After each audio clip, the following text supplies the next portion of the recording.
Okay, we're back. We were just talking on the break about the hiring of Randy Oliver, and we had a comment or two, but. You're going to talk about credit unions, though. Oh, we'll talk about credit unions but near the end of the show. Because let's say that because we don't want to have anybody have any time to respond to that. You know, I mean, I want to just. No, you know what? I feel the way you do. Oh, you do? Yeah. Well, let's talk about credit unions now, and then we'll go to Mr. Oliver in a minute. But on credit unions, here's the problem. First of all, they started out in a very narrow clientele. You had Eglin Federal Credit Union, and you had, you know, the whatever credit People union. in a business could get employees together and pool some money and loan the money to each other, and they didn't have to pay taxes, and they didn't have to do all the things a bank would do, because they were just a bunch of people kind of pooling their money, people who were associated with each other. Yeah, exactly right. And so it developed that they became very successful because they didn't have to pay taxes that all of our local banks pay. Okay, so credit unions don't pay taxes. That's a big problem. But aren't they just limited to the the small group? And not exactly? I think if you have two eyes and you can walk, you can join. There are credit unions you can join if you live in the county. Yeah. If you live in Escambia County, you can be a member of this credit union. There are credit unions you can join. I don't care who you are. You can figure out a way to join a credit union. And so the problem is they compete with local banks. Right. Unfairly. They can beat them on interest rates. They can do other things. And every year in the Congress, there's this big fight. Hey, you no longer are a small group of people that are helping each other. You are a massive business with a huge lobby, and you don't want to pay taxes. So let's just talk about fair share. If we had credit unions contributing, paying taxes that banks pay, that would be a huge revenue source would help, wouldn't it? in this country. Yeah. Talk about paying your fair Freebies. share. Why do credit unions not have to pay? You probably don't want to hear about churches. Not right now. No. Okay. but anyway, on credit unions, are we glad the big credit union here in Navy Federal? Of course. Of course we are. They're a great employer. If we're going to have a credit union centrally located, this is a wonderful community to be located in. But the truth is, the bigger issue is that we have an unfair tax situation for our local banks. It's tough for our local banks, and they're so overregulated anyway now. Yeah. It's if you want to borrow money for a car, you get a better rate at a credit union. You do. And if you don't have to pay taxes. Yeah, you can do all right if you don't have to pay taxes. Advantage. It's one of the reasons Amazon.com is so popular. It is, yeah. Most of the time, you're not being charged tax on what you're buying. That's just simple sales tax, and exactly right. They're not paying. All right, now let's talk about Randy Oliver for just a minute, okay? Yeah. You had a comment about his work with the commission and what happened to him. Well, Randy Oliver had these very varied reviews by the county commissioners. Some liked him, but some of the county commissioners really didn't like him because Randy Oliver didn't support them in certain things or did things that and Rick Outson had a pretty good analysis of what Randy Oliver did, which was kind of blow the whistle on something that sounded illegal, which really kind of got him crosswise with one or more of our esteemed long-term county commissioners.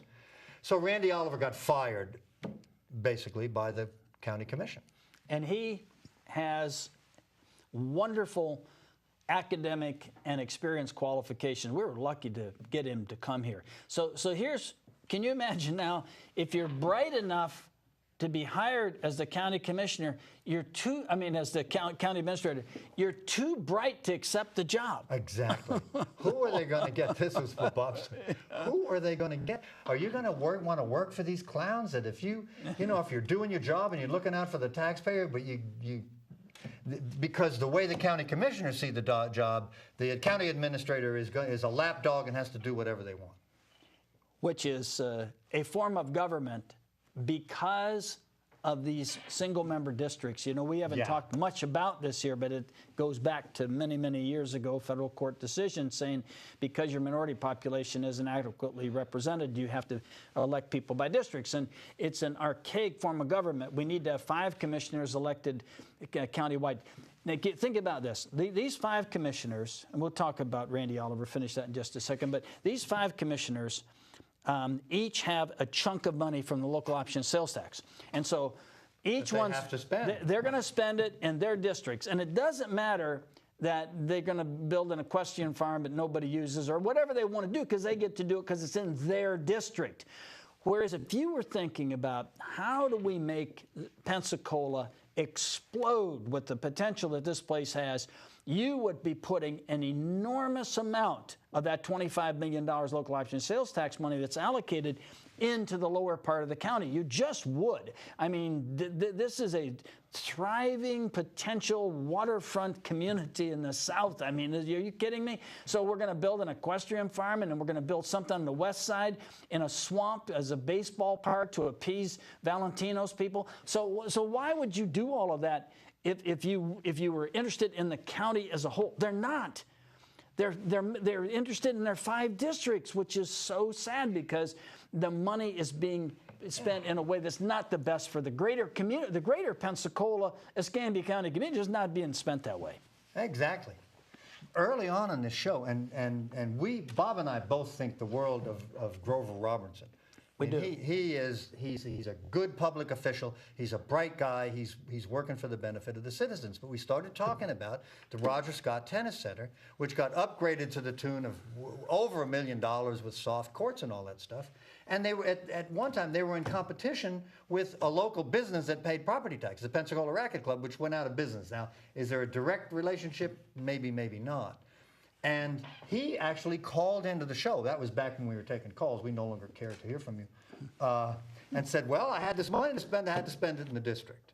Well, that's one way to look at it. And Grover's the best of them. I mean, we think Grover is my county commissioner. I think the world of him. He's very conscientious. He's a good guy. He's honest. Very smart, and thank goodness. And I really like our 2 new commissioners. I really do. I think they are going to be great if they get out from under the wing of the Valentine. If they can kind of get over here from him and from Robertson, we have a chance to have 3 commissioners that really can get this county back. Let's go back with Randy Oliver, because this is where we started. So here's a great guy. I don't go overboard, but he's eminently qualified. He's a great guy. I've dealt with him and talked to him. He seems very personable. He's very intelligent and was doing a good job. And now we've got, as we started this program, talking about this potential fiscal problem with this community maritime park thing. So the mayor has consulted with Randy Oliver and hired him as a consultant. So Randy Oliver gets fired for some reason, a personality clash with the county commissioners, to put it in a good light. But he's so kind. The city basically hired him at $5,000 a month. Is it a 6-month deal? Just as a consultant, to come in. Consultant. And he's going to focus on delivering to the public, hopefully, a true and accurate account of where have we been with 60 million, 58, 60 million, whatever the final number is. Where are we? Where are we on these tax credits? What kind of organizational structure demands that you create an independent government like the CMPA that's responsible to nobody, in essence, that has no interest in preserving or protecting, or rather paying down the debt, and say that they're indifferent to the debt, and you have a tenant that's indifferent to the debt that's created the facility. You have a discounted rent going on. So what's the fiscal impact? We need to know as a community. Well, we need to know. What we really need is there a remedy? And there are some things that will ameliorate the situation. I mean, if they can put some more businesses onto that land, and they are Studer's building a very expensive office building over there. It will help if they build some buildings there. It's not going to come anywhere near providing the increase in ad valorem taxes that are needed to support this massive debt. It's not going to happen. There's no economist that will say, oh, this is a really good business plan. You're really going to meaning it'll attract so many new things because, of course... your ad valorem tax is a function of the assessed value of these new buildings. So, yes, you get some new buildings. Yes, there's delays, of course, years of delay. And you finally get a building built, and you get it assessed, and they start paying taxes. They're going to pay ad valorem taxes on it. And lease lease fees. Yeah, I they mean pay both. lease fees. Yeah, they're going to pay both. I think I they didn't do. know I that. think they pay. I think they pay. That's a good point. I think they pay ad valorem. Because the land is public land. Of course, I think they pay a lease, and I think they pay ad valorem tax based on the improvement structure that's on the land. I think that's how that works. That would be fair. But they also thought that there would be more buildings built downtown, more improvement in that. I would add to the ad valorem tax base, and hopefully that'll happen. But it's so far out in the future. The question is, what's going to happen to the debt? There's something going on here that we still don't have a grip on, and that's this. My understanding of the debt, the current structure of the debt, is that the annual bond payment, it purportedly is $1,875,000 or $1,875,000. Yet it doesn't make any sense that the term of the bonds and the total interest, when you calculate that, it suggests that the bond payment should be a lot higher. I'm not sure why, but one of the things that we hope will come out of these discussions is a layperson's understanding of the structure of this deal and how much money is going to be needed to repay the bonded debt annually. I don't think we have a good grip on that. I have some numbers about that, $1.3 million for the sewer plant relocation, $1,875,000 for the first 3 or 4 years of the bonded debt. But my understanding is that's not going to amortize out. That's not going to work to pay off the bonded debt. So we'll find out more about that, hopefully from Randy as he looks into it. Well, the mayor has been able to surround himself with some pretty good people. To his credit, he keeps going out and finding outstanding people to help him. It's such an improvement. When you think what's happened in the city of Pensacola, and it's not just Ashton, but I think our city council's coming around too. We're so proud of PC Wu, and I think that there's a level of maturity in all here in leadership that the city is really doing remarkably well.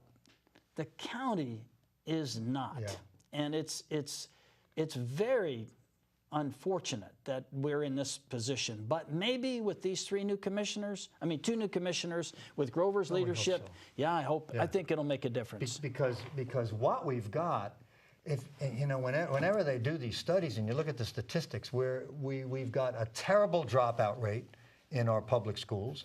We're not very healthy. We've got loads and loads of crime. I mean, we're not growing properly. Our per capita income is low compared to our peers. I mean, by a lot of measures, we're not doing well. Now, you can't blame it all on the politicians, but you can lay some of it at the feet of the politicians. Our forms of government here are counterproductive to a developing and prosperous community like Destin and Gulf Shores on either side. It's like, wait just a second. Now, why is this such a disaster?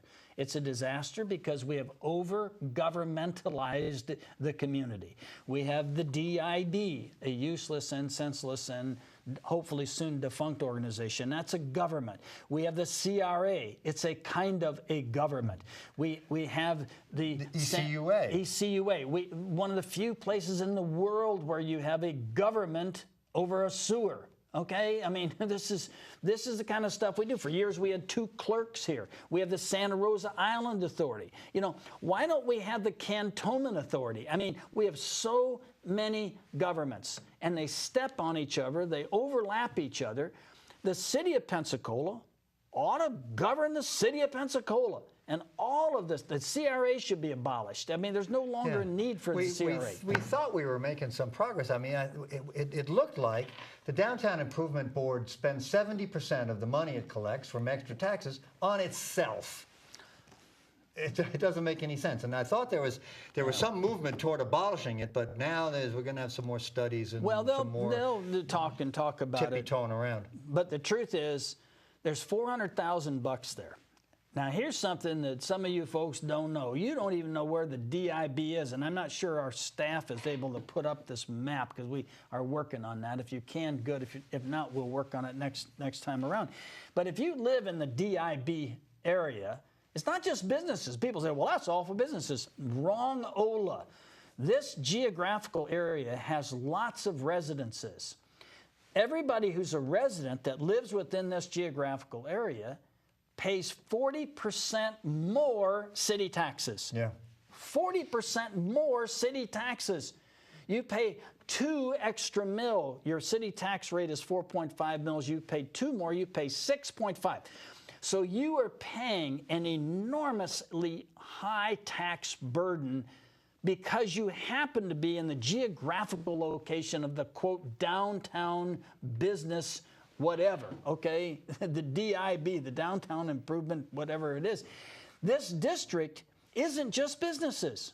Now, businesses want to tax themselves, fine, but when the public really gets tuned into this bill, that they're paying this big tax burden and they get no benefit from it at all. I think people are going to say, you better spend this money wisely, and you better do it pretty fast, because there is a mechanism where you can petition the city council to put this on the ballot, to present this to the legislature and do away with the Downtown Improvement Board altogether. That might happen. Oh, I hope so. That might happen. Yeah. Because right now, we have $400,000 a year that could be used to improve downtown, as opposed to staffing, okay? Well, we have covered a lot, and next week we'll try to have the maps. These maps we're going to try to have is a DIB map, show you where everybody is in the DIB. The CRA map, show everybody where the CRA is, and then to show what the city of Pensacola is. Okay? Good idea. Yeah, and we'll overlap them and see where we are. All right, you got anything else? No, is there any more time? I've always got. I got the last word tonight. All right, that's it. We're finished. Good night. We'll see you next week. Thanks for watching Within Reason.